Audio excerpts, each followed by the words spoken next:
اللہ کی کتابوں کی مضبوط اور محفوظ پناہ گاہ آل محمد ہیں۔ اب کافی دقت کرنی پڑی اس کی، یہ جو جناب سید الشہداء نے فرمایا بنا فتح اللہ، اللہ نے ہم سے ابتدا کی، یہ کس چیز کی ابتدا ہے جس کی ابتدا اللہ نے ان سے کی ہے؟ ذرا غور فرمائیے، بنا فتح اللہ، اللہ نے ہم سے ابتدا کی۔ اب کوئی واضح تو فرمایا نہیں ہے، امام حسین علیہ السلام نے مثلا فرما دیتے خلافت کی ابتدا ہم سے ہے، علم کی ابتدا ہم سے ہے، ہاں کلی طور پر فرمایا بنا فتح اللہ، اللہ نے ہم سے ابتدا کی۔ میں ایک طالب علم جو سمجھ سکا وہ یہی سمجھ سکا ہوں کہ اللہ نے جس کار خیر کی ابتدا کی ہے اس کار خیر کی ابتدا آل محمد سے کی۔ نعرہ تکبیر، نعرہ تکبیر، نعرہ رسالہ، نعرہ حیدری، بلندتر صلوات۔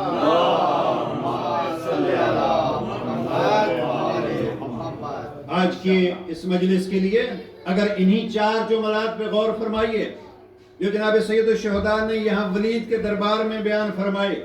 پہلا کیا ہے؟ ہم البتہ یہاں آگے گزرنے سے پہلے امام نے کیا فرمایا؟ ایھا الامیر، اے امیر۔